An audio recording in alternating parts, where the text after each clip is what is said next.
Bonjour à tous. Oups. Vous allez enfin réentendre la chorale.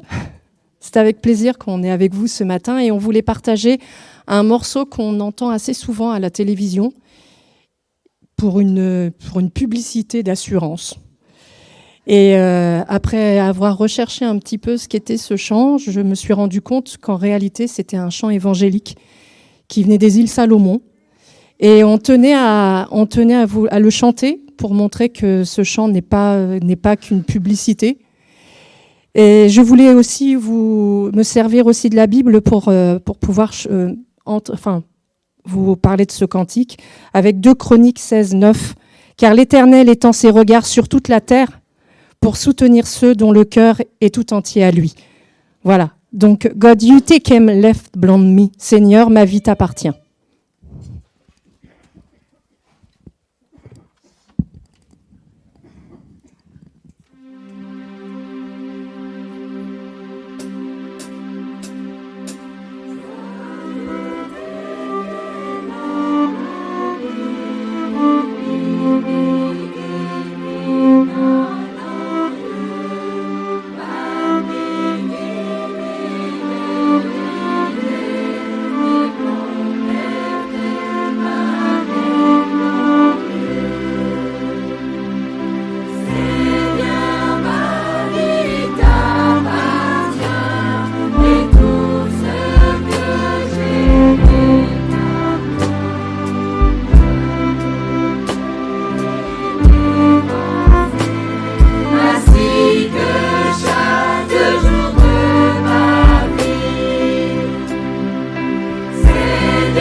Alléluia. On va prendre un chant.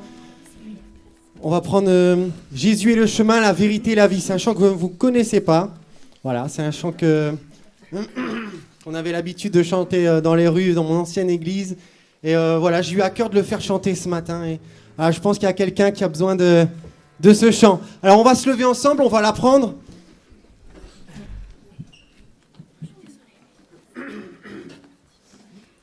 Alors ce matin, vous allez m'aider. J'ai des petits problèmes de gorge. Je suis un petit peu malade. Mais je compte sur vous.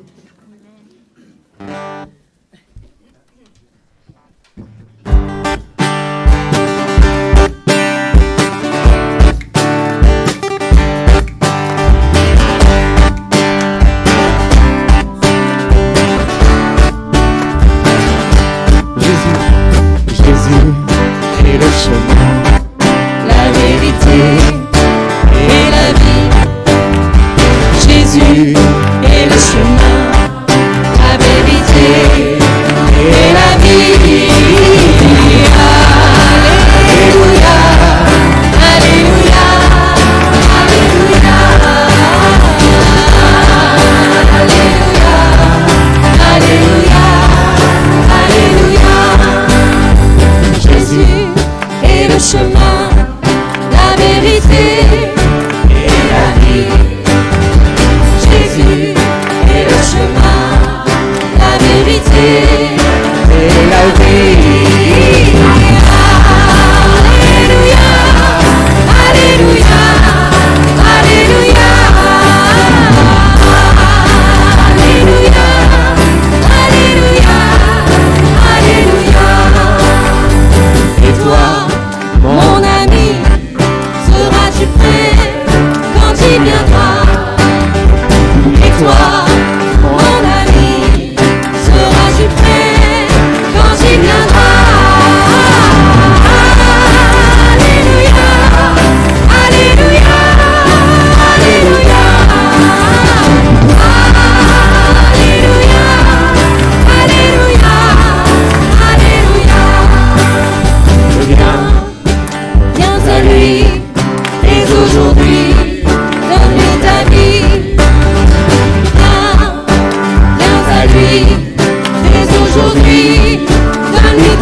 Alors vous allez voir, ce chant va rester toute la semaine dans votre tête.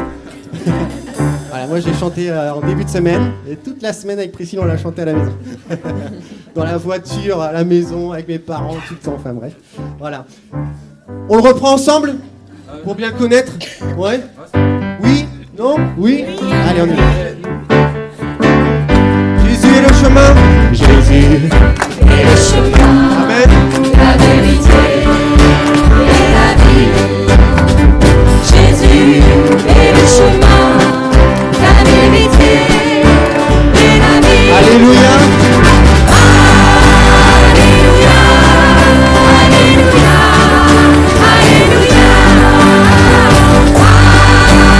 Alléluia, Alléluia, Alléluia. Les femmes, Jésus est le chemin. Et le chemin, la vérité et la vie. Jésus est le chemin, la vérité. Ensemble, alléluia. Alléluia, Alléluia, Alléluia, Alléluia, Alléluia, Alléluia. Les hommes avec moi. Et toi, mon ami, seras-tu prêt quand tu viendras? Et toi, mon ami, seras-tu prêt quand tu viendras? Alléluia, Alléluia, Alléluia, Alléluia, Alléluia, Alléluia. Viens à lui. Viens à lui, dès aujourd'hui, donne ta vie. Viens à lui, dès aujourd'hui, donne ta vie. Alléluia, Alléluia, Alléluia, Alléluia, Alléluia, Alléluia.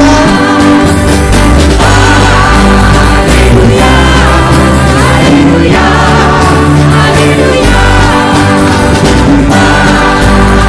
Alléluia, Alléluia, Alléluia, Amen. Gloire à Jésus. Amen. Moi, ce chant, il me donne la pêche, ce chant. Voilà. J'aime célébrer, j'aime parler de Jésus, j'aime mon Sauveur. Et je pense que vous, c'est la même chose. Si on est réunis ici, c'est parce qu'on aime Jésus. Alléluia. Oh là. Je vais vous laisser la suite des chants. Alors, on va prendre ce chant qui dit « Éternel, notre Seigneur, que ton nom est magnifique ». Merci, Marc. On y va.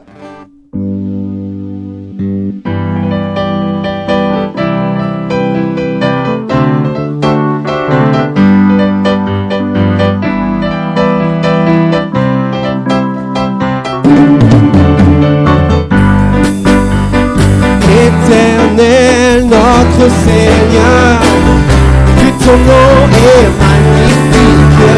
Éternel, notre Seigneur, que ton nom soit glorifié. Par la bouche des petits, tu déploies ta majesté.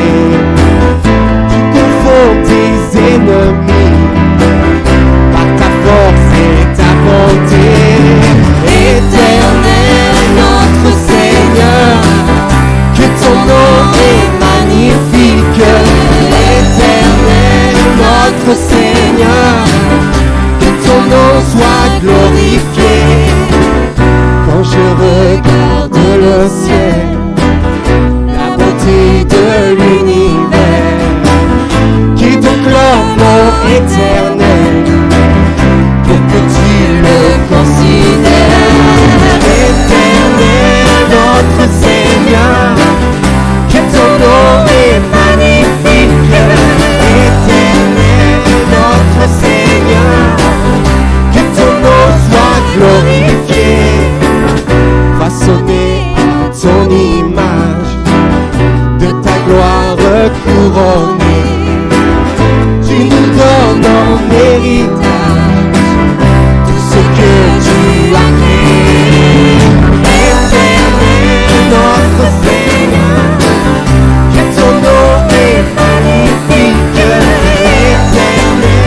notre Seigneur. Que ton nom éternel, éternel, notre Seigneur. Que ton nom est magnifique, éternel, notre Seigneur. Que ton nom soit glorifié.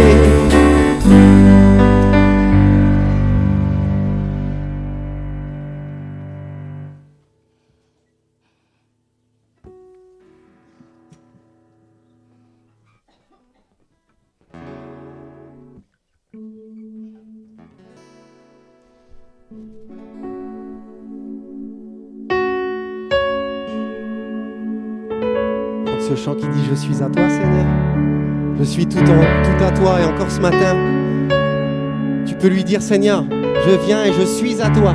Je pense que c'est bon de dire à Dieu « Seigneur, je t'appartiens. Viens régner en moi. Prends possession de toute ma vie, Seigneur. »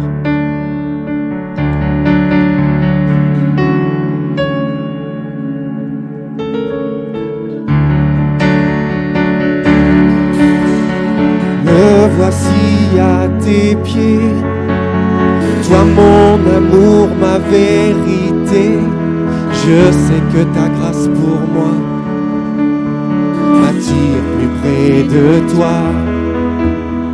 En toi je trouve la liberté, ma vie à toi je veux donner.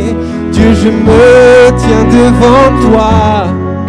J'élève ma voix, tu m'as libéré. Alors je crie ton nom. Sur tous les toits je proclame. Je suis à toi. Je suis à toi. Tout le bien que tu fais pour moi, je lève mes mains pour que tous voient. Tu es le seul qui fait fléchir mes genoux. Répandre ta parole sur terre, partager ton âme, Dieu mon Père. Je m'agenouille devant toi. J'élève mes mains, tu m'as libéré.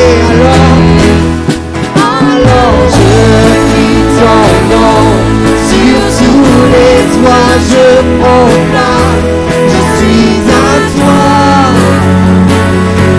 Je suis à toi. Tout ce que je suis, je m'abandonne dans ma vie. Je suis à toi. Je suis à toi. Me voici, Seigneur, les bras grands ouverts, toi qui es le Fils, le Dieu d'éternité, le Dieu d'éternité. Me voici, Seigneur, les bras grands ouverts, toi qui es le Fils, le Dieu d'éternité, le Dieu d'éternité. Alors je crie ton nom. Sur tous les toits je proclame. Je suis à toi. Je suis à toi. Tout ce que je suis, je m'abandonne dans ma vie. Je suis à toi. Je suis à toi. Alors je crie ton nom. Sur tous les toits je proclame. Je suis à toi. Je suis à toi. Tout ce que je suis, Tout ce que je suis, je m'abandonne dans ma vie. Je suis à toi.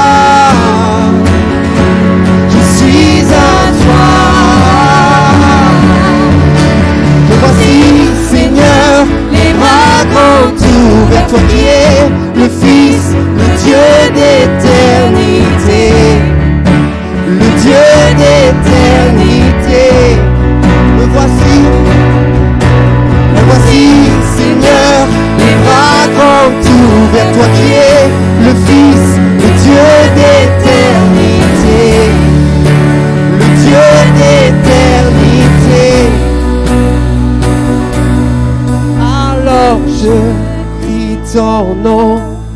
Sur tous les toits je proclame, je suis à toi.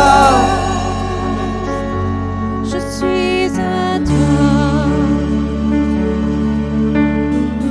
Tout ce que je suis, je m'abandonne pour ma vie. Je suis à toi. Je suis à toi. Dernière fois alors. Alors je crie ton nom. Sur tous les toits je proclame. Je suis à toi. Je suis à toi. Oui, je suis à toi. Tout ce que je suis, je m'abandonne pour ma vie. Je suis à toi. Je suis à toi.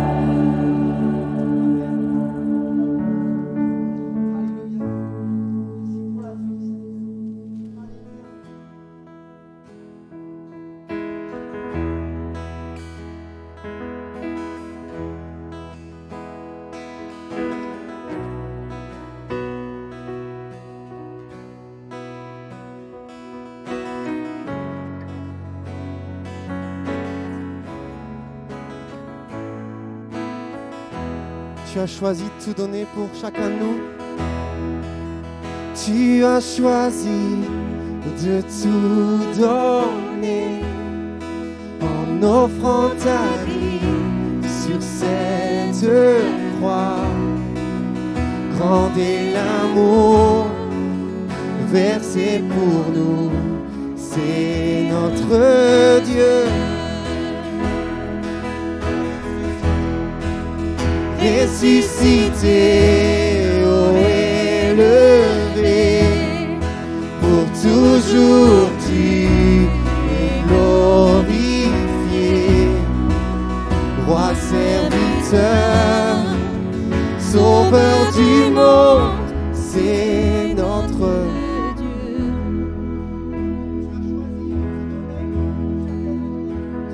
Choisi de tout donner en offrant ta vie sur cette croix. Grand est l'amour versé pour nous, c'est notre Dieu.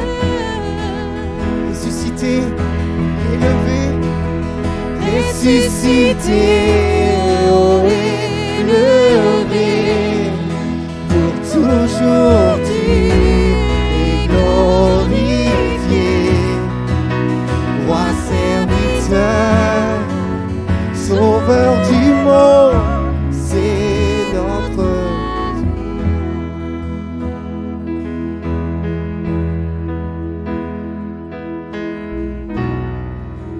Je me prosternerai, je me prosternerai et je t'adorerai.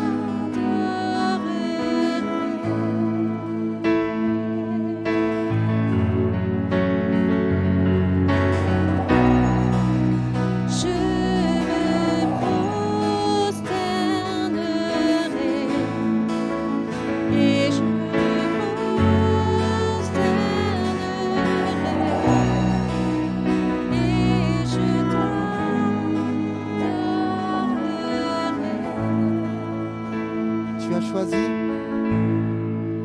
tu as choisi de tout donner en offrant ta vie sur cette croix. Grand est l'amour versé pour nous, c'est notre Dieu. Ressuscité, oh élevé, pour toujours. Amen. Roi serviteur, sauveur du monde, c'est notre Dieu.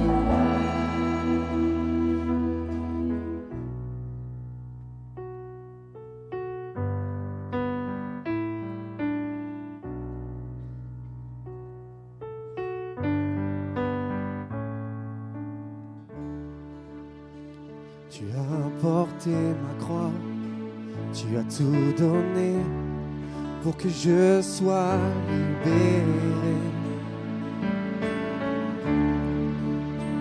Maintenant ma vie est tienne et à jamais je chanterai ta bonté. Digne est ton nom, Jésus, digne d'être loué. Digne est ton nom, digne est ton nom, Jésus, digne d'être adoré, digne est ton nom.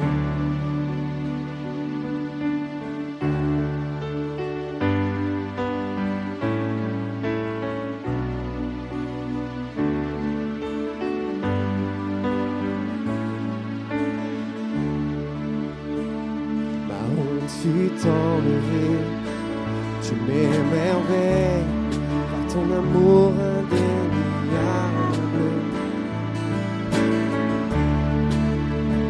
Ta grâce est infinie et à jamais je chanterai ta bonté. Digne est ton nom, Jésus, digne d'être loué, digne est ton nom, digne est ton nom, Jésus, digne d'être adoré, digne est ton nom, digne est ton nom, Jésus, digne d'être loué. Digne est ton nom, digne est ton nom, Jésus, digne d'être adoré, digne est ton nom.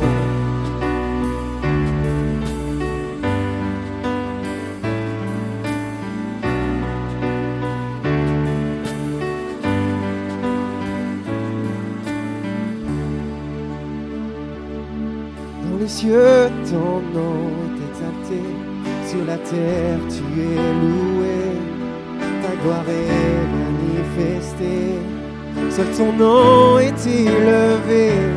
Dans les cieux, ton nom est exalté, sur la terre, tu es loué, ta gloire est manifestée, seul ton nom est élevé. Dans les cieux, ton nom est exalté, sur la terre, tu es loué, ta gloire est manifestée. Seul ton nom, dans les cieux, ton nom est exalté, sur la terre, tu es loué, ta gloire est manifestée. Seul ton nom, digne est ton nom, Jésus, digne d'être loué, digne est ton nom, digne est ton nom, Jésus,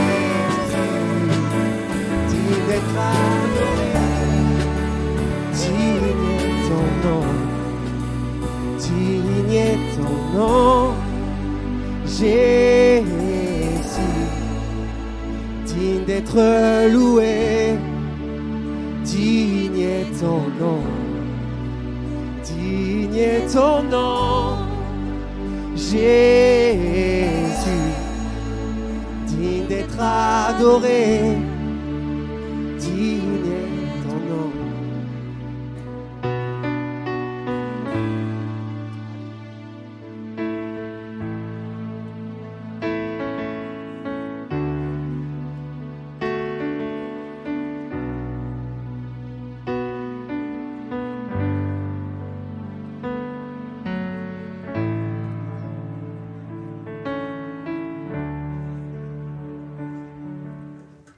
Gloire au Seigneur. On est bien dans sa présence. On est heureux d'être avec vous ce matin, avec mon épouse. et de partager ensemble la parole de Dieu. Et je vous propose qu'on ait quelques instants pour prier ensemble. Seigneur, tu es un Dieu qui parle. Tu as parlé à mon cœur, tu as parlé au cœur de mes frères, de mes sœurs. Tu es un Dieu qui parle encore aujourd'hui au travers de ton Fils Jésus, au travers du Saint-Esprit, au travers de ta parole. Seigneur, tu sais tout ce que j'ai pu préparer comme parole, mais je voudrais qu'il y ait une parole pour chacun, que ton Saint-Esprit puisse parler au cœur au-delà des mots que je vais dire, que tu puisses enrichir, encourager, fortifier. Merci Seigneur parce que ta parole, elle est source de vie, elle ressuscite les morts, elle guérit les malades, elle fait des prodiges, elle délivre des fardeaux, elle brise les chaînes. Alors nous te prions ce matin pour que ta parole encore que nous allons méditer ensemble, Seigneur, soit parole de vie pour chacun, pour chacune, pour ceux qui te connaissent comme pour ceux qui te découvrent, qui sont en cheminement avec toi. Révèle-toi, Seigneur, encore. Parle-nous par ta parole. Au nom de Jésus-Christ, sois béni, Père. Amen. Pour introduire ce que je voudrais partager avec vous ce matin, je vous propose un insecte. Vous avez reconnu ce que c'est ? C'est pas très... Comment ? Une chenille processionnaire. Vous avez gagné. Je ne vous en offrirai pas. Je pense que personne n'aurait envie d'avoir ça dans sa maison ou dans son jardin. On avait ça, nous, dans la forêt, près de chez nous, c'était l'an dernier. On disait surtout, n'y allez pas. N'allez pas dans la forêt. Mais vous savez qu'il y a aussi une autre créature formidable qui s'appelle le papillon. Et à tout choisir, vous préférez certainement le papillon à la chenille. Et pourtant, les deux, vous le savez, sont très liés l'un à l'autre, puisqu'il n'y a pas de papillon sans chenille. Et tout papillon, je n'ai pas vérifié ça, mais il faudra que je vérifie, je crois que tout papillon devient tôt ou tard chenille, mais c'est à vérifier. Oui, pardon, c'est le contraire, c'est la chenille qui devient papillon. C'est bien, c'est que vous êtes à l'écoute. Et ça veut dire qu'il y a un processus qu'on appelle la métamorphose, que ce petit dessin représente simplement. Et ça parle un peu de chacun de nous, parce que nous étions un peu comparables à des chenilles, n'est-ce pas ? On rampait dans ce monde, on rampait sur la terre, on était là dans notre péché, on était là dans nos passions, on était là dans notre ignorance, on était attachés à la terre et on n'avait que ça. Et puis par la grâce de Dieu, le Seigneur est venu nous parler, transformer nos vies, commencer en nous une transformation, et on a commencé à devenir des papillons, alléluia. Et je ne sais pas à quelle hauteur vous volez, je ne sais pas si vos ailes sont bien déployées, mais j'aimerais vous dire que ce que Dieu désire, c'est qu'on puisse vraiment voler avec le Seigneur dans tout ce qu'il a préparé pour nos vies. Je voudrais vous parler ce matin de cette métamorphose du disciple que nous sommes devenus et que vous pouvez devenir si vous ne l'êtes pas encore, et réfléchir ensemble sur ce processus qui commence un jour dans notre vie et qui, je crois, se poursuit tout au long de notre vie, jusqu'à notre dernier souffle. Mais la plus glorieuse des métamorphoses, vous l'avez compris, ce n'est pas celle de la chenille, c'est celle qui s'opère dans un cœur qui se donne au Seigneur, qui se convertit à Jésus-Christ, qui fait une rencontre personnelle avec lui, et beaucoup d'entre nous, ce matin, nous avons fait cette rencontre. Et un des plus beaux exemples qu'on a dans la Bible d'une conversion, d'un changement radical, d'un homme un peu semblable à cette chenille, qui va se mettre à s'envoler dans les projets de Dieu et à vivre avec Dieu, c'est l'exemple qui nous est donné dans Acte 9, avec la vie de Saul de Tarse, qui va devenir l'apôtre Paul, ce prédicateur de l'Évangile, dont la Bible nous décrit et dont on a plusieurs lettres, plusieurs épîtres formidables qui nous montrent quel changement il a vécu. Il a écrit entre autres ce verset qui sera un peu le verset clé de notre méditation ce matin, ce texte de 2 Corinthiens 5, 17, qui dit ceci: si quelqu'un est en Christ, il est une nouvelle créature ou une nouvelle création. Les choses anciennes sont passées. Voici, toutes choses sont devenues nouvelles. S'il est en Christ, si Christ vit en nous et si nous vivons en lui, cela veut dire que ce que Jésus, quelque part, a vécu, nous l'avons aussi vécu. Il a vécu la croix. Et si nous n'avons pas été crucifiés physiquement, nous avons été identifiés à lui sur la croix. Et quand vous et moi qui avez pris le baptême d'eau un jour au nom de Jésus pour être pardonnés de nos péchés, vous avez été identifiés à Jésus sur la croix. Vous avez été identifiés dans ce plongeon dans le baptême, dans sa mort. Et vous avez été identifiés dans sa résurrection. Alléluia. Et par sa grâce, il nous a ressuscités avec lui. C'est ce que dit d'ailleurs l'apôtre Paul. Il nous a rendus à la vie avec Christ. C'est ce que dit Éphésiens chapitre 2. C'est par la grâce que vous êtes sauvés. Il nous a ressuscités ensemble et il nous a même fait asseoir ensemble dans les lieux célestes en Christ Jésus, afin de montrer dans les siècles à venir la richesse surabondante de sa grâce. Si quelqu'un est en Christ, il est une nouvelle créature. Le passé est passé, toutes les choses du passé sont passées, toutes choses deviennent nouvelles. La meilleure preuve d'une conversion, de ce que l'on appelle aussi la nouvelle naissance, eh bien, c'est que la personne est tellement différente qu'on la reconnaît à peine. Physiquement, c'est la même personne, mais quand on voit sa vie, son comportement, elle est méconnaissable. Tout devient nouveau progressivement. Ce n'est pas forcément instantané.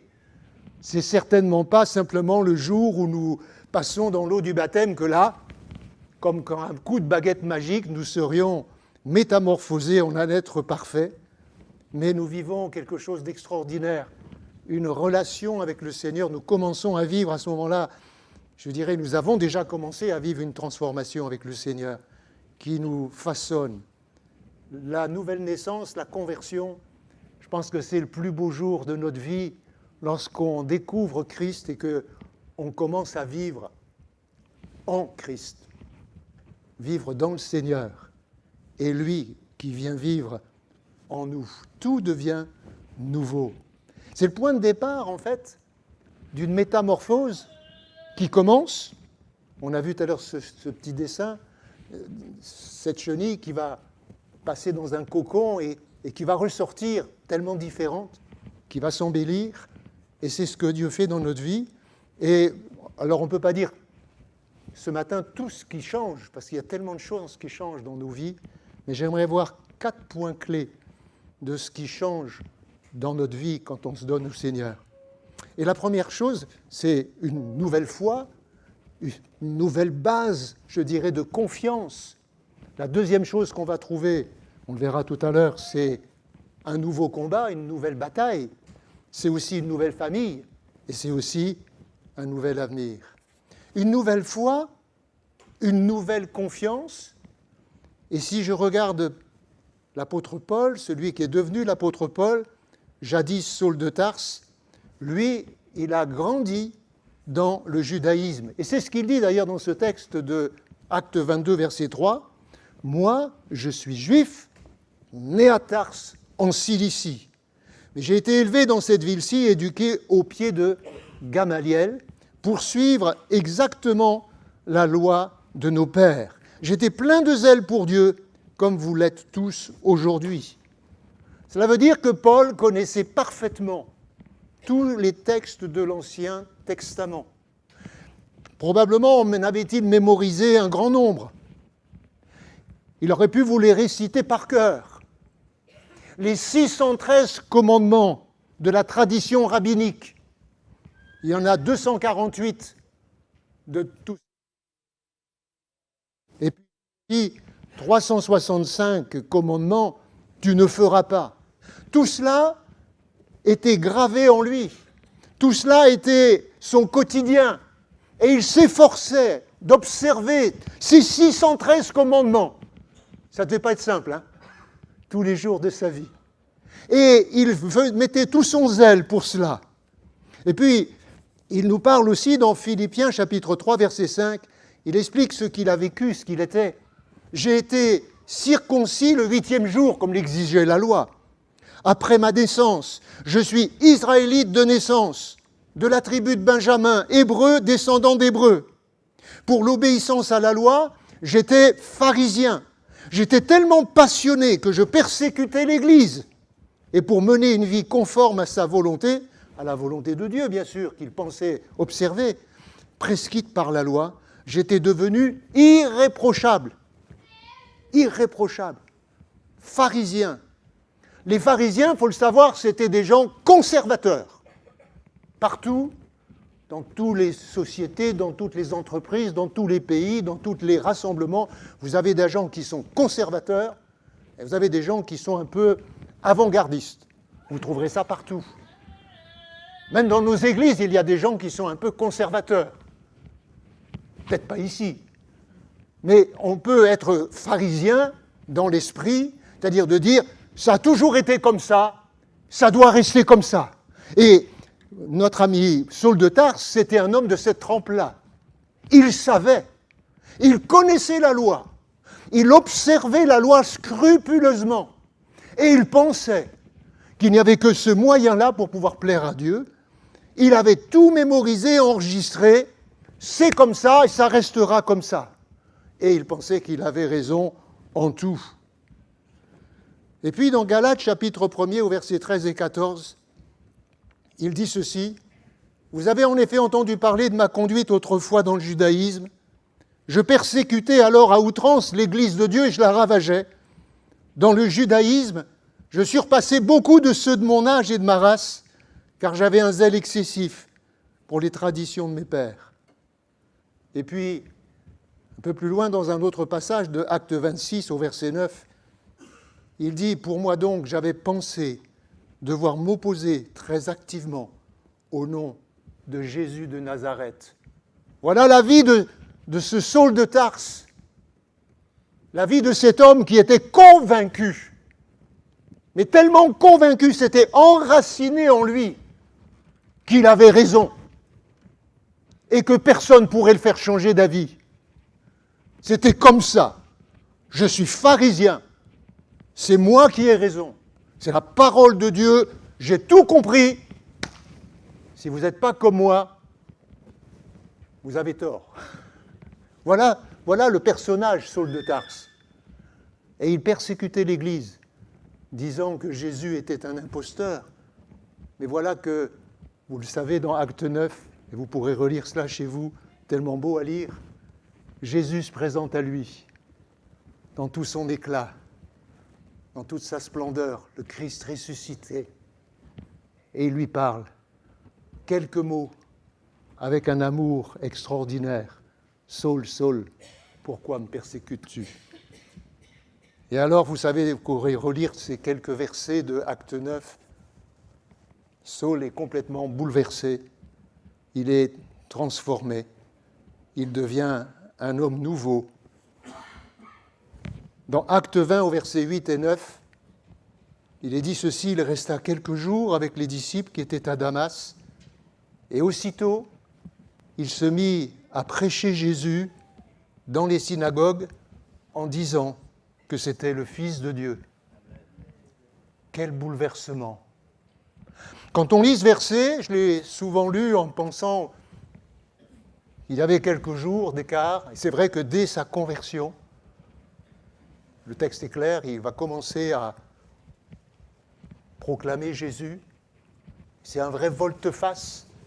Lui qui persécutait, maintenant proclame, annonce Jésus. Et c'est vrai que venir à Christ, ça va avoir ce premier impact, c'est que ça bouleverse toute notre base de référence, toute notre base de confiance que nous avons en nous. Tous nos repères sont chamboulés. Pour lui, ces repères, c'était sa compréhension de la loi et de tout ce que les pharisiens avaient pu lui enseigner, ce que Gamaliel, un rabbin particulièrement savant à l'époque, un des plus grands rabbins de l'époque, lui avait enseigné, et venir à Christ va chambouler tout cela, va tout bouleverser. Tout ce qui avait de la valeur dans sa vie va être bouleversé. Venir à Christ, ça va changer notre manière même de voir la vie. Ça va revisiter toutes nos priorités. Et il se rend compte certainement, Saul de Tarse, qu'il avait tout faux. Cela a changé même son approche de Dieu, la manière dont il s'approchait de Dieu. Il pensait jusque-là qu'observer scrupuleusement toute la loi le rendrait agréable à Dieu et lui permettrait d'être assez bon pour pouvoir mériter le ciel. En fait, il connaissait même la parole de Dieu, tout cet Ancien Testament qui existait à l'époque. Il connaissait tout cela, mais il ne connaissait pas la puissance du Saint-Esprit qui peut transformer une vie et qui voulait transformer sa vie. Alléluia. Il prêchait que Jésus était un hérétique, mais maintenant il annonce qu'il est le Fils de Dieu. Alléluia. Sa vision, sa compréhension de Dieu, des hommes même qui l'entourent, est complètement changée. Jusque-là, il pensait que seuls les pharisiens, les gens qui pensaient comme lui, pouvaient entrer dans le ciel. Maintenant, il comprend qu'il n'y a pas que les pharisiens que Dieu veut sauver. Il comprend que Dieu aime tous les hommes et l'aime lui en particulier. Il comprend que Dieu veut sauver toutes les familles, pas simplement lui, mais tous les hommes qui l'entourent. Permettez-moi de vous poser cette question, vous y répondrez vous-même. Comment votre rencontre avec Jésus-Christ vous a-t-elle changé? Quel effet est-ce que cette rencontre a eu sur vous et sur votre base de raisonnement, votre base de confiance? Pour lui maintenant et pour nous maintenant, notre base de confiance, ce n'est pas ce que nos parents, nos amis, le monde, l'école, je ne sais quoi, quel livre, quelle philosophie a pu nous apprendre. Notre base de référence, c'est devenu la parole de Dieu. C'est devenu ce livre qu'est la Bible. Non seulement l'Ancien Testament, mais on y ajoute aussi le Nouveau Testament, avec tous ces écrits de Paul, ces paroles inspirées, au travers desquelles Dieu nous parle, Dieu veut nous parler. Pour ma part, avant de rencontrer le Seigneur, comme beaucoup de gens, je croyais que Dieu était peut-être quelque part. Il existait peut-être. Et s'il existait, il était bien loin de moi, il était quelque part dans l'univers, derrière quelques étoiles ou galaxies. Et moi, j'étais sur la terre, dans ma misère, j'étais un peu comme cette chenille qui rampait dans mon ignorance, sans valeur, sans estime de moi-même, sans amour, sans joie, sans paix, sans avenir. J'étais comme cela. Puis un jour, je lui ai fait une prière, il m'a répondu. Et ça a commencé à bouleverser complètement ma vie. Je croyais que la science allait m'apporter les réponses aux questions que je me posais. Puis j'ai découvert que c'était une erreur et que la réponse, elle était en Christ, alléluia, et dans la parole de Dieu. Beaucoup de gens pensent que c'est en faisant plus de bien que leurs voisins, c'est comme ça qu'ils vont aller au ciel, qu'ils vont peut-être hériter. Vous le savez, je pense, c'est complètement faux. La plupart des gens mettent leur confiance dans des tas de mensonges. Et aujourd'hui encore, quand on regarde notre monde, notre société, il y a tellement de mensonges, tellement de faux raisonnements. Comme Paul qui était convaincu que seuls les pharisiens avaient raison. Il vivait en dehors de Christ, totalement en dehors.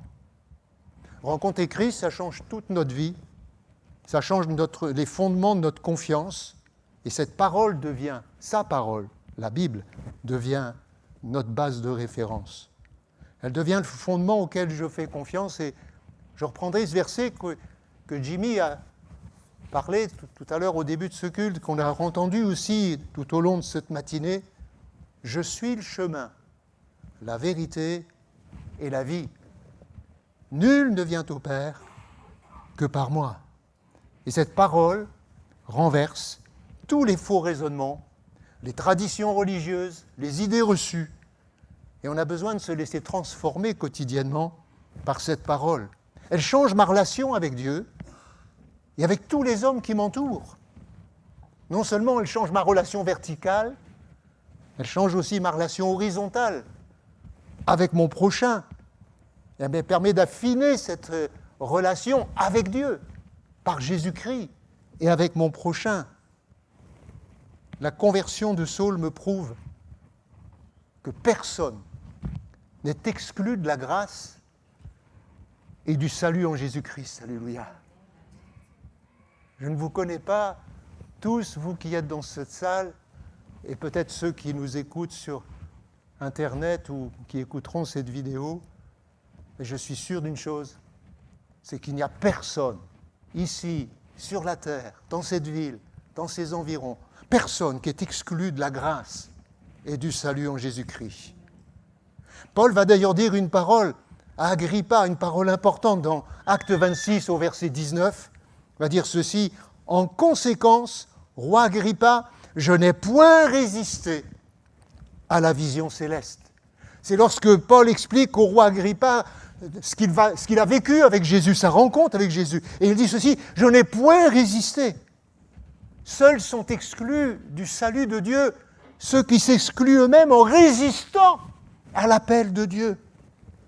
Et j'ai envie de vous dire ce matin, après tout ce que nous avons entendu, après cette parole, ce don prophétique et tout cela, je crois que Dieu parle peut-être à quelqu'un au milieu de nous ce matin. Et lui dit: ne résiste plus. Ne résistez pas à l'amour de Dieu. Ne résistez pas à l'appel de Dieu. Paul a écrit ces lignes que je voudrais vous lire et qu'on va lire ensemble dans 2 Corinthiens 5, 19. Car Dieu était en Christ. Christ n'est pas qu'un homme qui meurt sur la croix. Dieu était là. En lui, il était Dieu qui s'offrait lui-même, réconciliant le monde avec lui-même, sans tenir compte aux hommes de leurs fautes. Et il a mis en nous, nous ses disciples, nous ses témoins, il a mis en nous la parole de la réconciliation. Nous sommes donc, et frères et sœurs, ça c'est valable pour tous ceux qui confessent le beau nom de Jésus, qui sont en Christ, nous sommes donc les ambassadeurs pour Christ, comme si Dieu exhortait par nous. Nous vous en supplions, dit Paul, nous vous en supplions, soyez réconciliés avec Dieu. Et je relance cet appel ce matin, parce que je pense que c'est important peut-être pour quelqu'un. On le fera tout à l'heure dans la fin de ce culte, la fin de ce moment. On va prier pour cette âme peut-être que Dieu veut attirer à lui. Soyez réconciliés avec Dieu.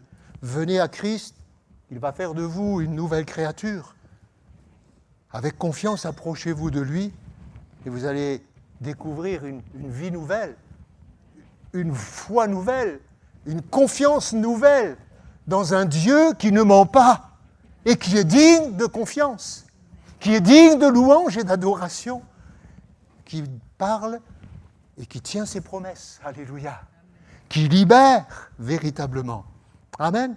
La deuxième chose qui change, la deuxième chose, le grand changement qui se produit, c'est qu'on va vivre un nouveau combat, de nouvelles batailles. Le texte de Acte 9, verset 22 nous dit « Cependant, Saul se fortifiait intérieurement de plus en plus et confondait les Juifs qui habitaient Damas en démontrant que Jésus est le Christ. » Le verbe qui est utilisé là pour se fortifier, le verbe original, c'est un mot dont vous connaissez un peu la racine. En grec, c'est en dynamo. Et quand vous voyez dynamo, vous pensez à dynamo, vous pensez à dynamite. Et le petit préfixe en, ça veut dire que c'est à l'intérieur. En fait, il se fortifiait. En fait, ça veut dire qu'il mettait en lui de la dynamite. Alléluia. Et j'espère qu'en vous, Dieu met sa dynamite. Il vous met de l'énergie, de la puissance. T'es d'accord, Jimmy? Amen, amen. Hein? Et Paul se fortifiait, Saul se fortifiait de plus en plus le taux d'énergie spirituelle, si je puis dire, augmentait. Il se rechargeait constamment dans le Seigneur. Et parce qu'il se fortifiait de plus en plus, il pouvait confondre les Juifs. Il pouvait confondre tous ceux qui disaient que Jésus était un imposteur et les convaincre que Jésus est le Christ.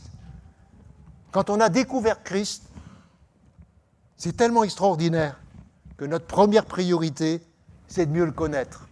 Je ne sais pas si vous vous souvenez, quand vous êtes converti, moi ça fait quelques années maintenant, hein. J'ai fêté cette année mes 50 ans de conversion. Alors, ça fait quelques années. Mais je me souviens que quand j'ai commencé à découvrir le Seigneur, j'ai commencé à dévorer la Bible. J'ai commencé à lire et c'était vraiment nécessaire, c'était indispensable, c'était tellement merveilleux. J'ai dévoré la Bible. Je vous rassure, je continue de la dévorer encore. Hein. Je continue de la dévorer encore. Je continue de m'en nourrir.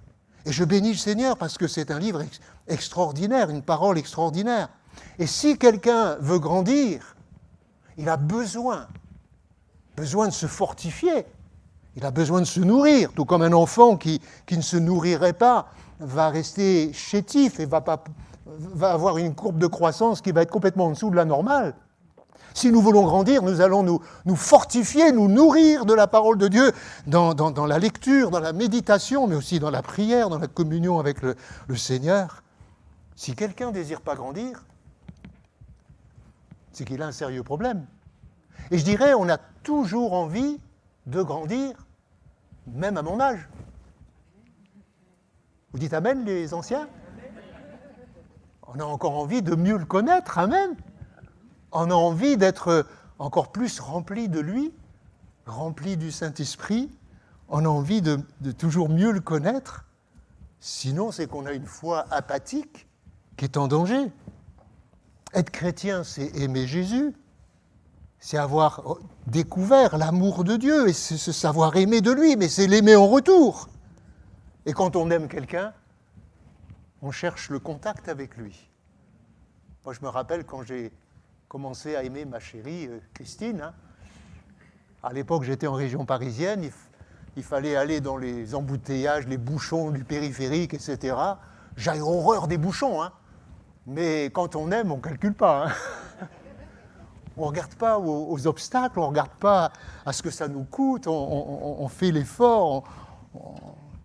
Aimer, c'est cela. Et ça, c'est une bataille. C'est une bataille. C'est une bataille de pouvoir grandir.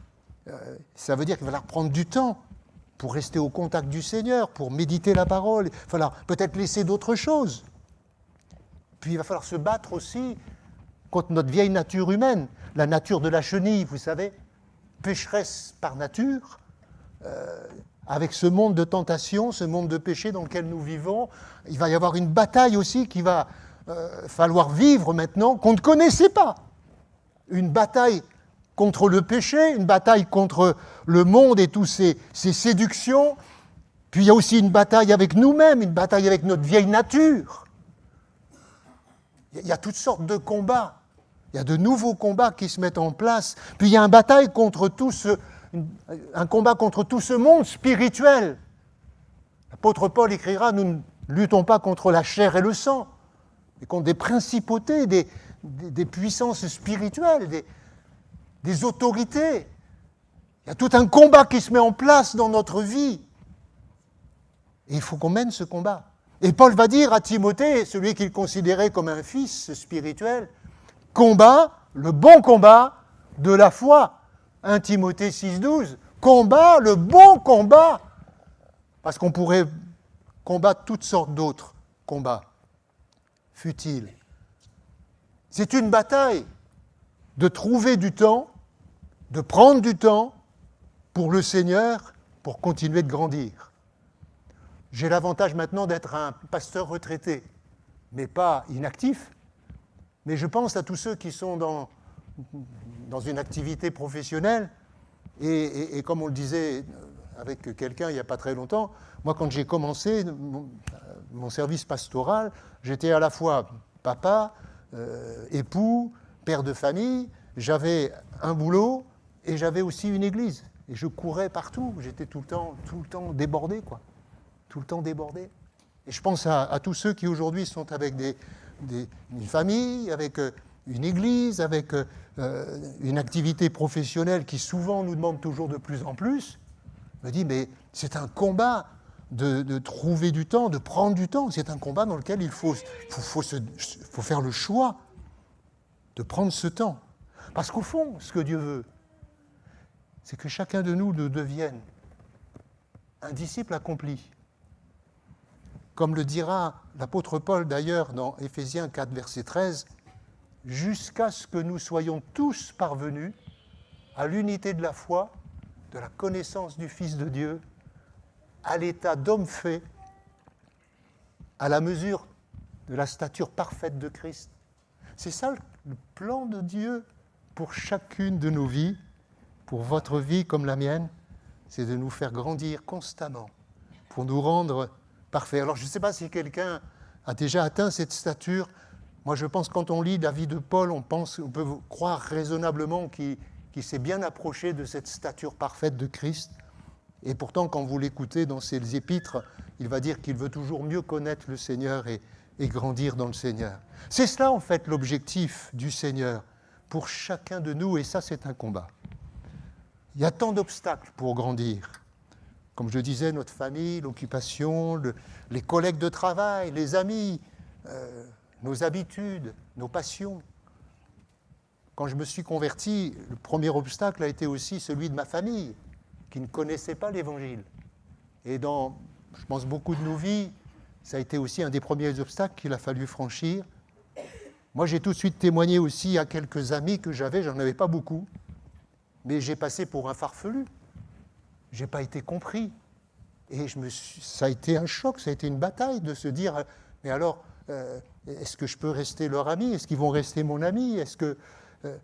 Parce que les gens à qui j'ai pu parler, peut-être je m'y suis mal pris, mais je venais de découvrir quelque chose de merveilleux, je voulais leur faire partager. Et il y a toutes sortes de combats qui se mettent en place quand on marche avec le Seigneur. Souvent, ce sont les gens qui nous entourent, parfois des gens très croyants et très religieux. Dans ma famille, j'avais une tante très religieuse, très croyante. Mais quand elle a appris que je m'étais converti, ça a été terrible, terrible. Acte 9, verset 23. On reste sur la vie de Paul. Après un temps assez long, les Juifs se concertèrent pour le faire mourir, et leur complot fut connu de Saul. Là, le texte nous dit, après un certain temps, un temps assez long, suivant les traductions. Paul avait commencé à parler de Jésus, mais il avait tout à réapprendre de tous ces textes qu'il connaissait si bien de l'Ancien Testament. Et que s'est-il passé pour l'apôtre Paul? Eh bien, il nous le décrit dans l'Épître aux Galates, au chapitre 1er, au verset 15, quand il dit « Mais quand celui qui m'avait mis à part dès le sein de ma mère et qui m'a appelé par sa grâce a trouvé bon de révéler en moi son Fils, pour que je l'annonce parmi les païens, aussitôt je n'ai consulté ni la chair ni le sang. Je ne suis pas monté à Jérusalem vers ceux qui furent apôtres avant moi, mais je partis pour l'Arabie, puis je reviens encore à Damas. Je partis pour l'Arabie. » Et un peu plus loin, au verset 18, il dit ceci, « 3 ans plus tard, je suis monté à Jérusalem pour faire la connaissance de Céphas, et je suis resté 15 jours chez lui. Mais je n'ai vu aucun des autres apôtres, si ce n'est Jacques, le frère du Seigneur. » Où est-ce que Saul de Tarse, maintenant, qui a fait cette rencontre avec Jésus, a connu le Seigneur? Eh bien, il l'explique quelque part dans cette lettre. En fait, c'est au pied du Seigneur. Il est allé en Arabie. Certains commentateurs pensent qu'il s'est approché du mont Sinaï. Et là, ce n'est ni Pierre, ni Jacques, ni Jean, ni l'un des apôtres qui a vécu auprès de Jésus. Mais c'est au pied de Jésus qu'il a appris. Et il le dit lui-même, il a reçu l'évangile qu'il prêchait, qu'il a prêché, qui nous est décrit dans ses épîtres. Cet évangile, il l'a reçu du Seigneur lui-même. C'est unique. C'est le seul des apôtres qui a vécu une telle révélation. Et quand on lit ces lettres, on comprend pourquoi il y a une telle révélation profonde de la grâce, de l'amour de Dieu. Et il le dit lui-même qu'il a vécu il a été comme transporté au 7e ciel, il a vécu des choses extraordinaires. Et je pense que cela doit nous parler 3 ans. 3 ans au pied du Seigneur.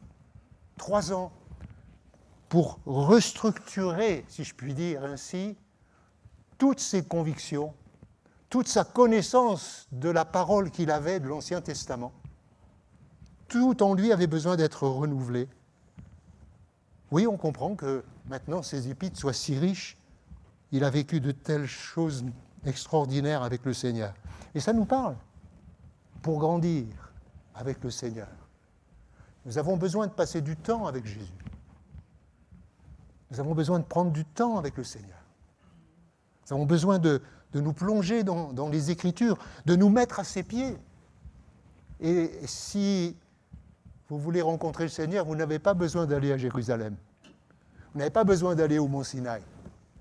Il est là, dans votre chambre, dans votre salon. Il est là dans votre cœur. C'est là qu'il veut faire son temple. Dieu n'habite pas ce local. Il habite nos vies. Il habite nos vies. Et c'est parce que nous sommes réunis dans ce local que Dieu s'y trouve. Parce qu'il est en moi. Il est en toi. Il veut habiter en toi.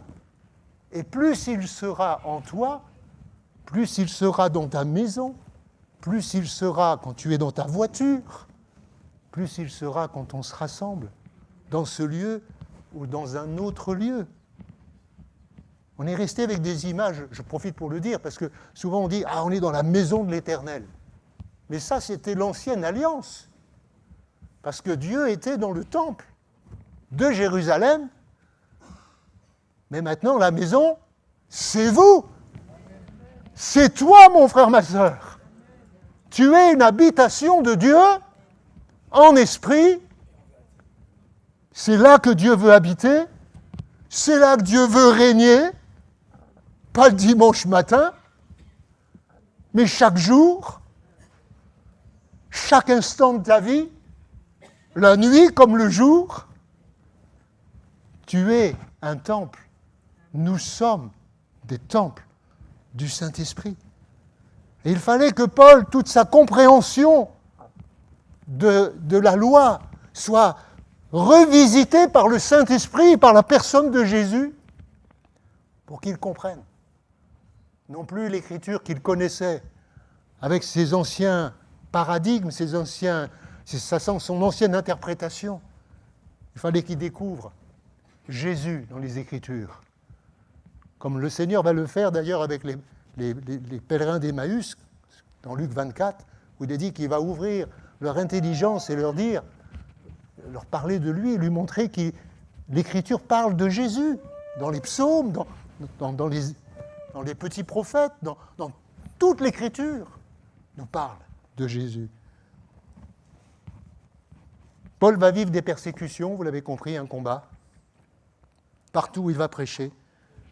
Son message engendre partout des conflits, de l'opposition. Certains vont croire et vont répondre à l'appel de Dieu, et d'autres vont s'opposer.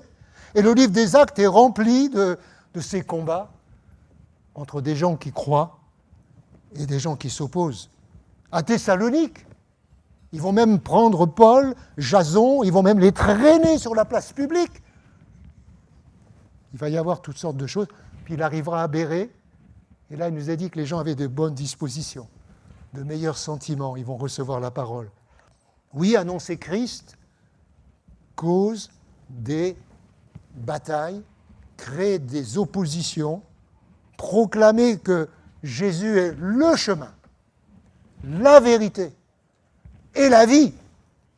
Ce n'est pas un chemin, ce n'est pas une vérité parmi tant d'autres, et ce n'est pas une vie parmi d'autres, c'est le chemin, le seul, la vérité, la seule, et la vie, la seule la seule qui mérite d'être vécue, la seule qui nous rend heureux.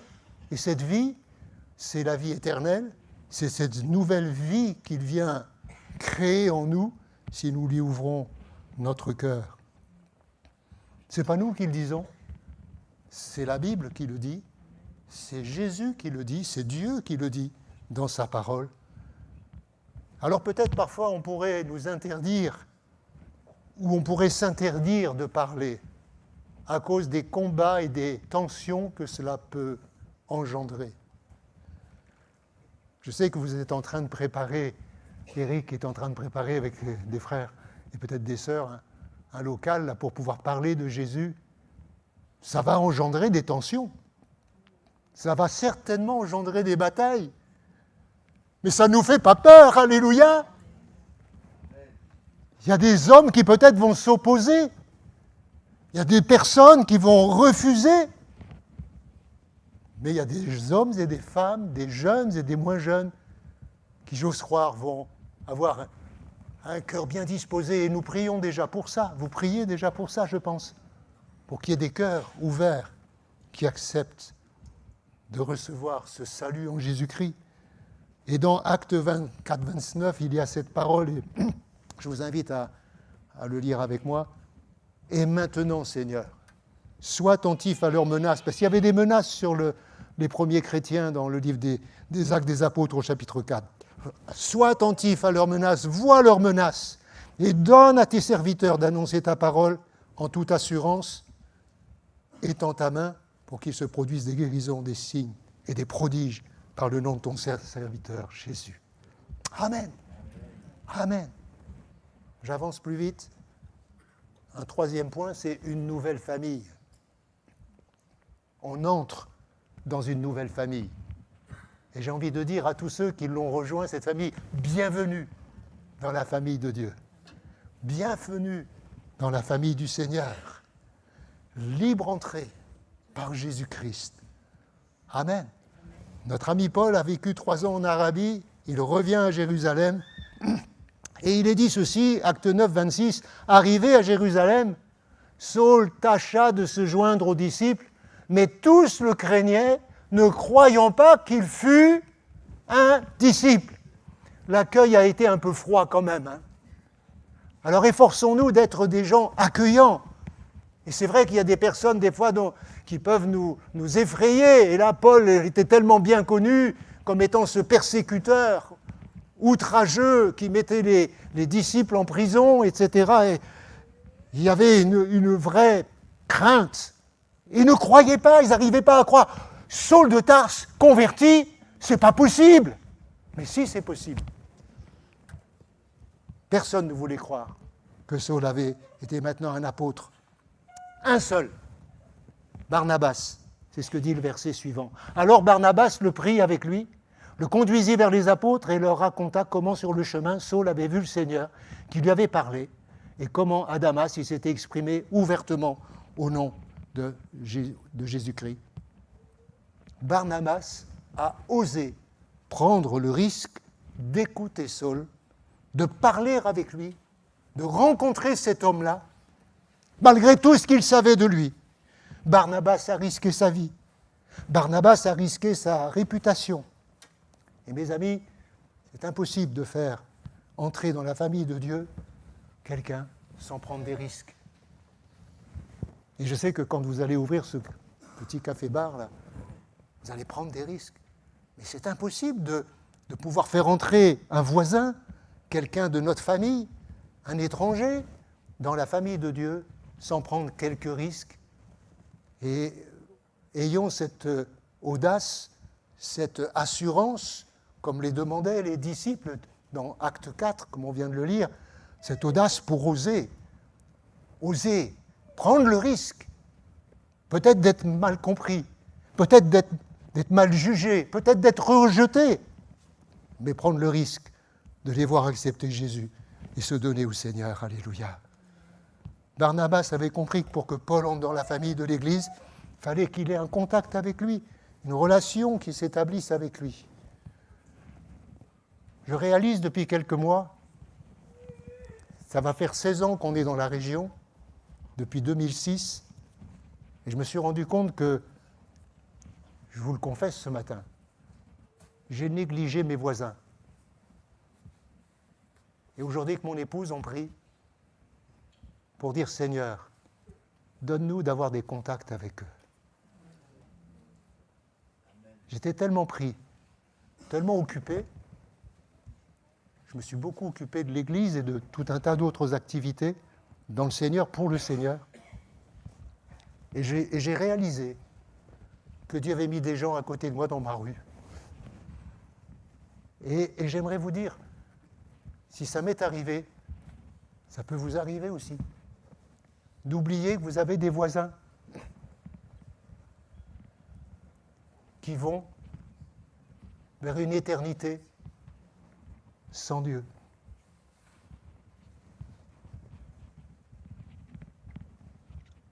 Est-ce qu'on peut rester muet? Est-ce qu'on peut se taire? Seigneur, donne-nous de pouvoir prendre ce risque de parler de toi, de créer des contacts avec ces gens, quels qu'ils soient, pour prendre le risque de les amener dans ta famille, dans ton grand salut, alléluia. Moi, j'ai jamais été persécuté pour ma foi, je ne me souviens pas, mais c'est arrivé quelquefois, même dans l'Église. Je me souviens d'avoir pris quelques risques. Un jour, j'étais à Brest, pasteur, il y a un homme qui n'avait qu'un seul ami, c'était son chien. Et il est venu à l'église, et il m'a dit, Marc, qu'est-ce que je fais de mon chien? Sous-entendu, est-ce qu'il peut rentrer dans l'église? Alors vous savez, on réfléchit, hein? Que vont penser les chrétiens de l'église si tu fais rentrer le chien dans la salle? Le pasteur, il n'est pas bien, quoi. Le chien, il ne va jamais se convertir, hein? Oui, mais si tu veux que le brave homme, il se convertisse, peut-être qu'il faut accepter le chien. Oh, il n'était pas très beau, hein, en plus. Il n'avait pas l'air malade. Mais il y a une autre histoire encore plus vraie, plus forte que celle-là. C'est qu'en Alsace, il y a plusieurs dizaines d'années, il y a des gars, hippies, ça doit remonter à 30 ou 40 ans, hein, qui sont rentrés dans une église avec les cheveux longs et avec leur gros toutou.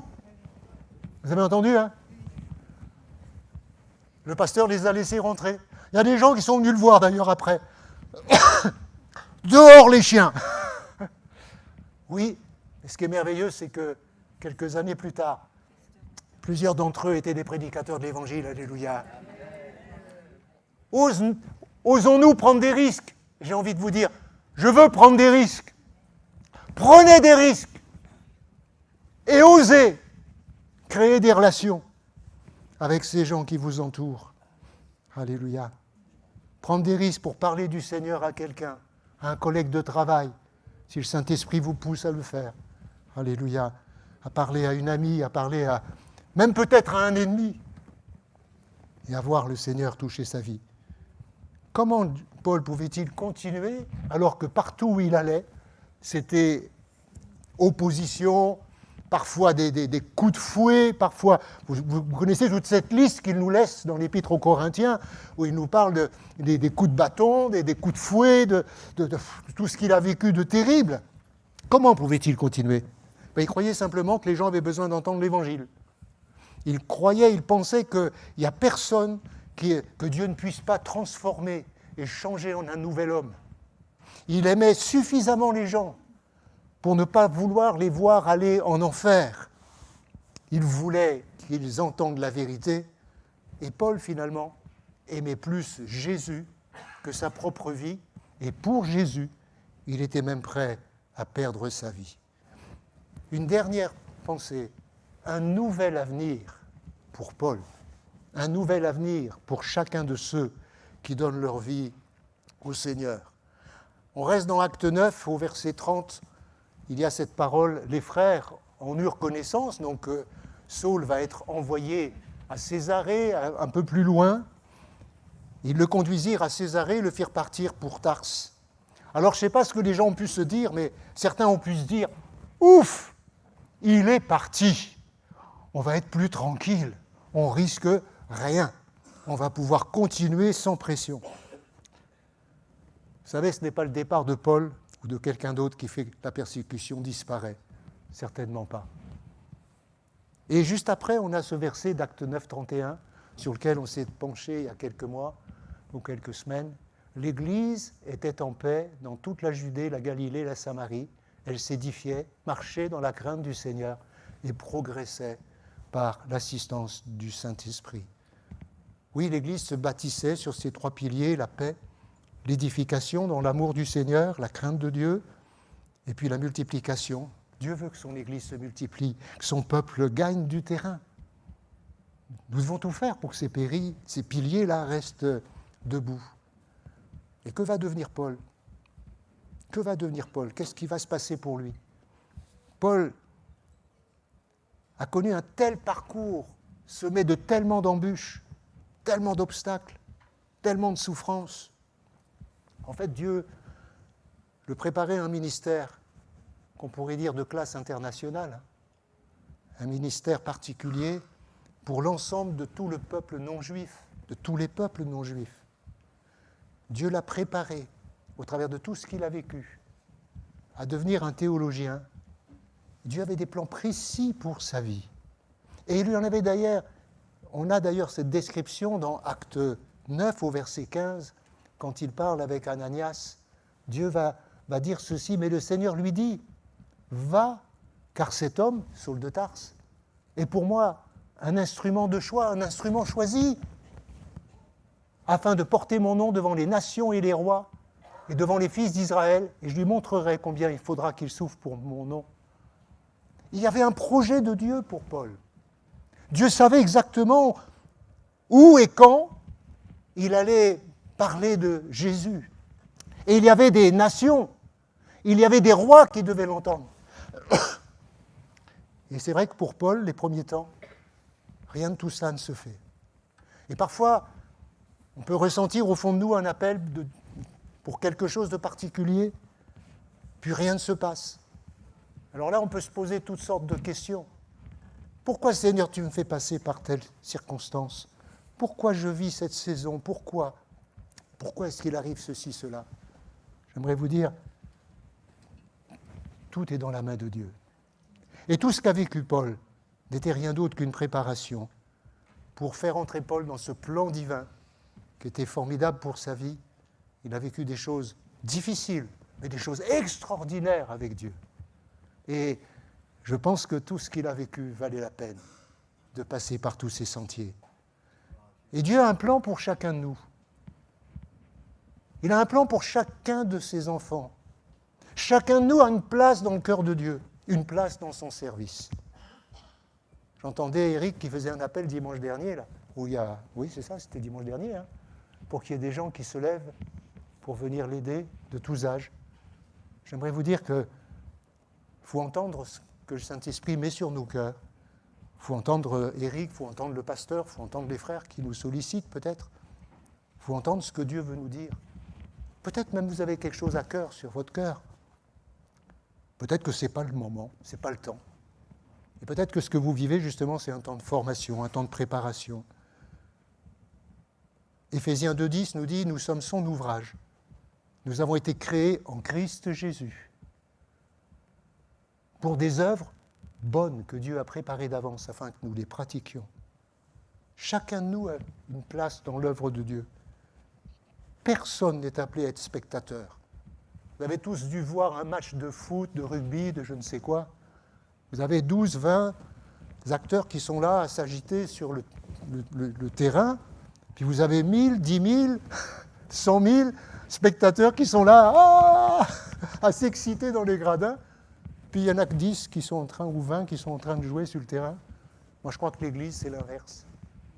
C'est que c'est tout le stade qui est sur le terrain, alléluia, et qui sert le Seigneur, et qui est à l'écoute de Dieu pour savoir qu'est-ce que Dieu a préparé d'avance. Avec mon épouse, on fait presque tous les jours cette prière. C'est nous, montre-nous ce que tu as préparé pour aujourd'hui, ce que tu as préparé pour cette semaine, ce que tu as préparé pour nos vies, et continue de nous façonner, de nous fortifier, de nous transformer, de nous métamorphoser pour qu'on soit au bon moment, au bon endroit, pour dire les bonnes paroles qui vont bénir, consoler, guérir, sauver, encourager celui, celle qui en a besoin. Posez-vous la question, qu'est-ce que Dieu attend de moi dans cette saison de ma vie, dans ce temps où je suis? Jésus revient bientôt? Posez-vous la question, quel est l'avenir que Dieu a préparé pour ma vie?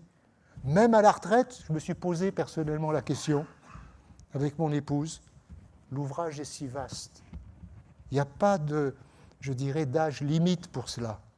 Dans notre intimité avec le Seigneur, laissons-nous interpeller, laissons-le nous parler. Mes brebis entendent ma voix, dit Jésus. Respectons aussi le temps de préparation que Dieu nous donne et laissons-nous façonner, transformer, métamorphoser, formés par le Seigneur, comme Paul l'a fait. On peut se poser toutes sortes de questions. Pourquoi, Seigneur, ce temps, ce passage à vide? Pourquoi ce temps particulier? Je crois qu'il ne faut pas poser des pourquoi. Il faut oser croire que Dieu est à l'œuvre dans notre vie. Le divin potier sait ce qu'il fait. Osez croire simplement que c'est lui qui ouvre la bonne porte et qui saura fermer la mauvaise. On conclut. Et je vous rappelle ce texte de Jérémie. Car je connais les projets que j'ai formés sur vous, dit l'Éternel, projets de paix et non de malheur, afin de vous donner un avenir et l'espérance. Vous avez un avenir glorieux si vous êtes en Christ. Si vous êtes en Christ, vous avez un bel avenir. Les musiciens peuvent venir sur l'estrade et on va prendre un chant pour conclure tout à l'heure, dans quelques instants. Mais où vous êtes en Christ, ou vous n'y êtes pas? Je reviens à cette pensée.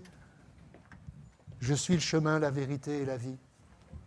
Et s'il y a quelqu'un au milieu de nous qui nous écoute, qui n'est pas en Christ, comme on le lisait tout à l'heure dans cette parole de Paul, nous vous en supplions, soyez réconciliés avec Christ. Soyez réconciliés par Jésus. Il a tout accompli. Il vous a tant aimé, comme il m'a tant aimé, qu'il a donné sa vie pour vous. Ne résistez pas à l'appel de Dieu. Laissez-vous toucher par l'amour de Dieu, par la grâce de Dieu. Qu'en est-il de votre éternité? Qu'en est-il de votre présent? Est-ce que vous rampez comme cette chenille? Est-ce que vous êtes entré dans cette vie où, comme le papillon, vous volez dans une vie avec une grande liberté, libéré du péché, libéré de vos passions, libéré de vos fardeaux? Est-ce qu'on peut courber nos fronts un instant? J'aimerais faire un simple appel, s'il y a quelqu'un ce matin au milieu de nous qui a entendu cet appel renouvelé de laisser des fardeaux. Je voudrais vous donner l'occasion ce matin qu'on prie pour vous. Je pense que l'Église voudrait vraiment vous aider, et Jésus veut vous aider à sortir de ce fardeau pour vous libérer. Si quelqu'un se sent concerné, pendant que les fronts sont courbés, je l'inviterai simplement à lever sa main. Et je voudrais prier avec vous pour qu'on ne reparte pas. Vous restiez avec votre fardeau, votre souffrance, ce poids qui pèse sur votre âme. Et vous puissiez vraiment être libérés, être en Christ, faire la paix avec Dieu. Si vous avez besoin de la prière, si vous souhaitez, vous vous sentez concerné, pendant que les fronts sont courbés, les yeux fermés, je vous invite simplement à lever la main. Je vois votre main, oui. Est-ce qu'on peut prier ensemble? Plusieurs lèvent la main ce matin. Ce n'est pas devant nous, c'est devant le Seigneur. Dites-lui simplement, pardon Seigneur, j'ai vécu loin de toi, je suis pas en toi, en Christ. Viens faire ce miracle dans ma vie. Humiliez-vous sous la puissante main de Dieu afin qu'il vous élève. Seigneur, je te prie pour ces personnes ce matin. Je te prie pour que tu les restaures. Je te prie pour que tu les décharges de ce fardeau, du péché, du passé, des fautes passées, que tu les libères au nom de Jésus. Ce nom qui sauve, ce nom qui libère, ce nom qui donne la vie. Cette vie abondante passe dans ces cœurs, comme tu es passé dans mon cœur un jour, comme tu es passé dans nos vies, et donne-leur la vie éternelle. Fais-les entrer dans cette métamorphose dans cette transformation quotidienne. Donne-leur, Seigneur, d'être libérés en cet instant et de pouvoir repartir de ce lieu avec une nouvelle détermination, avec une nouvelle espérance, avec un nouvel avenir. Avec toi, Seigneur, avec Christ, en Christ. Seigneur, tu vas commencer en eux. Tu as déjà commencé une œuvre de métamorphose.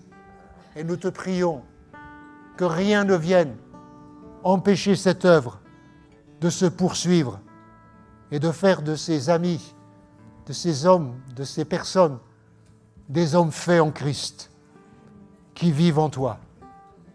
Au nom de Jésus. Amen. Et je termine juste avec ces mots. Le texte qu'on a lu, tu peux remettre, je pense que c'est le verset « Si quelqu'un est en Christ ». Les choses anciennes sont passées, et vous avez dans votre Bible souvent « toutes choses sont devenues ». J'aimerais vous dire, dans le texte original, c'est un présent continu. C'est un cheminement continu. C'est pas « toutes choses sont devenues », c'est « toutes choses deviennent nouvelles ». Alléluia. Vous entrez dans le processus de métamorphose. Et c'est un présent continu, c'est tous les jours de votre vie, tous les instants de votre vie, toutes les circonstances de votre vie. Dieu vous transforme, alléluia, pour vous rendre à sa gloire. Que Dieu vous bénisse abondamment.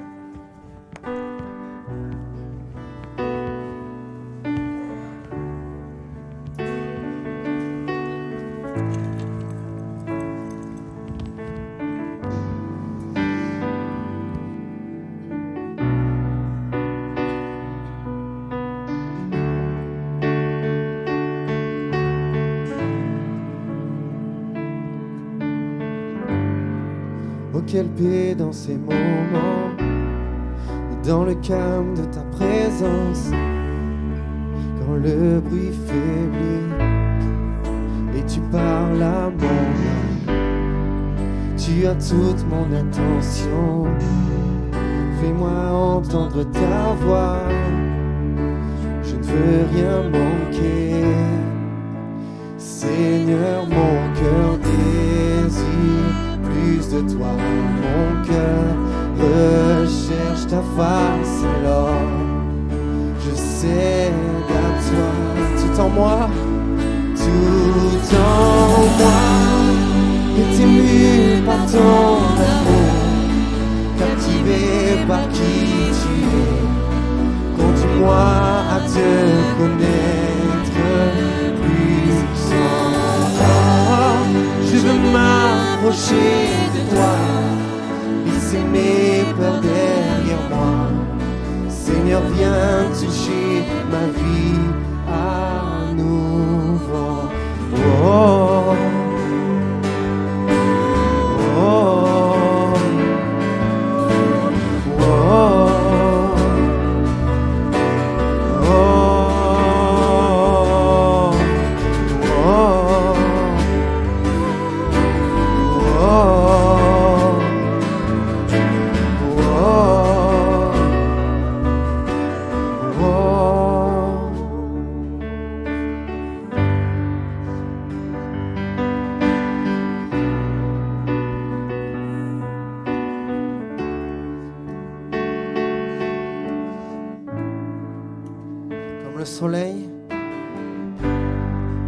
comme le soleil à l'aurore, comme la brise dans la nuit, ta paix me restaure, tu me donnes la vie. Il n'y a que dans ton amour, ton affection, rien n'est comparable. Seigneur, mon cœur désire plus de toi, mon cœur recherche, alors je cède à toi. Tout en moi est ému par ton amour, captivé par qui tu es.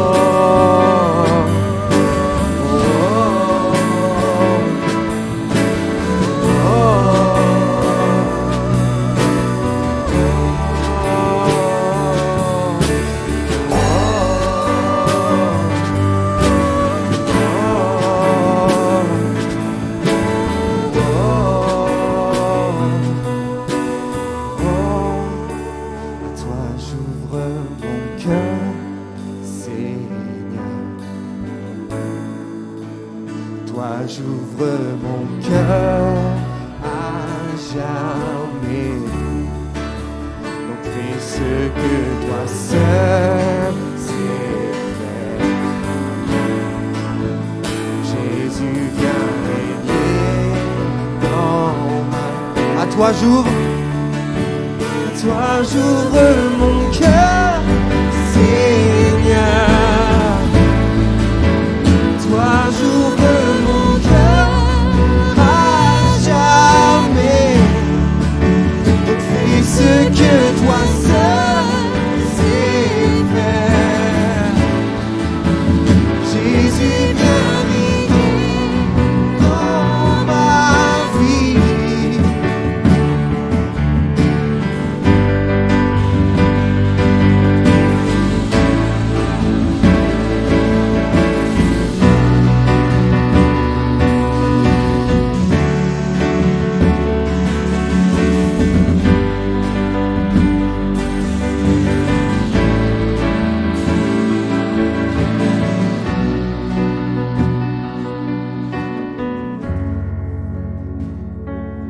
Dans moi,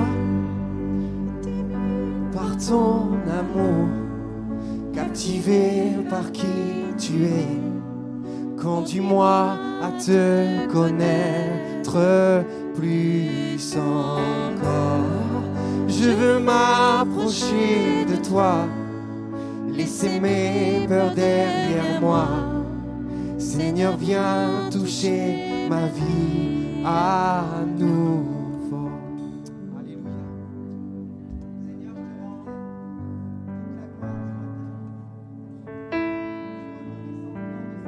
la gloire. Oui, viens changer ma vie tout à nouveau. Et encore ce matin, Seigneur, viens toucher ma vie. J'ai besoin de toi jour après jour, Seigneur. Merci pour ta fidélité. Merci pour ton amour. Merci parce que tu as déposé en nous des trésors extraordinaires. Et ces trésors-là, on ne peut pas les enterrer. Ces trésors-là, on ne peut pas les mettre de côté. Mais au contraire, Seigneur, ces trésors, on veut les utiliser pour la gloire de ton nom, pour que tous voient autour de nous que tu es Dieu et que tu es le sauveur du monde. Sois élevé, Seigneur. Amen. Amen. Amen. Alléluia. Alors comme on va voir les annonces ensemble, comme vous le savez, Daniel n'est pas là aujourd'hui. Voilà, mission. Vas-y, tu peux. On veut remercier Marc pour la prédication. Hein? Comment on remercie? Voilà, sois béni Marc. Merci. On va aller vite. Vas-y, Priscille. Alors, les réunions de semaine, vous les connaissez. Hein? On ne va pas les répéter vendredi, dimanche. Alors, Daniel et Patricia sont à Nantes en mission, comme je l'ai dit. Victor est au Tréport. Alléluia. C'est une grâce de Dieu. On envoie des ouvriers. Alléluia. Rencontre des femmes sur 40. Donc, n'oubliez pas de vous inscrire. Mission d'évangélisation avec Sébastien Geffroy.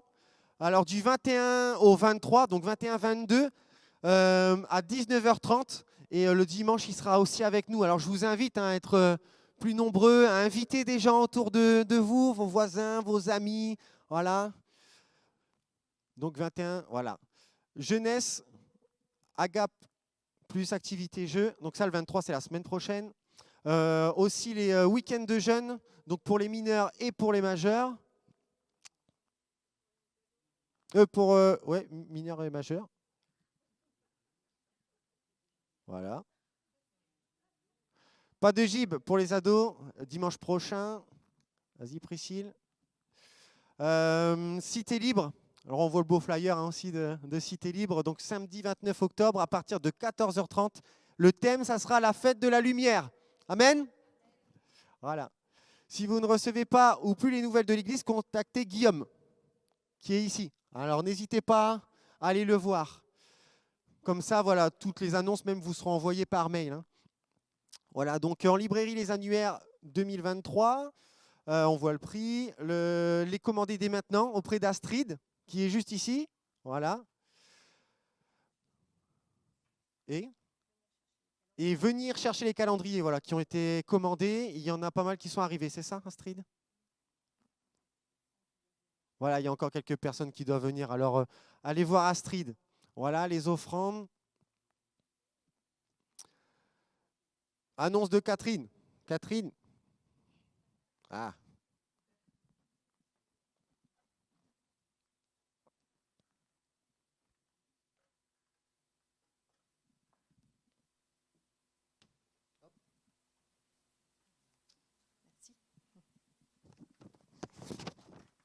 Bonjour.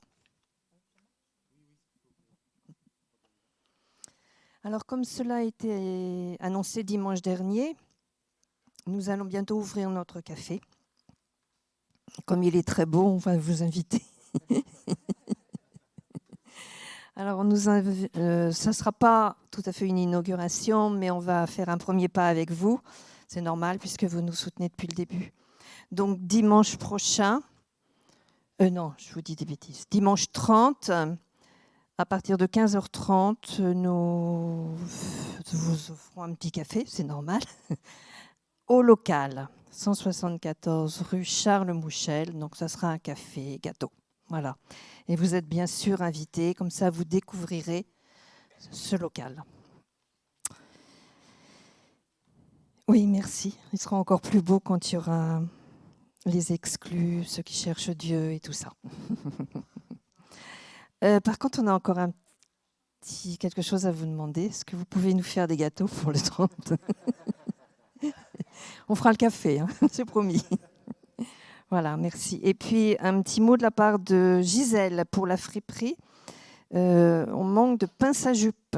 Enfin, pas un pantalon ou à jupe, comme vous voulez. Enfin, des pinces. Voilà. Donc, si vous en avez, vous pouvez en apporter pour Gisèle. Merci.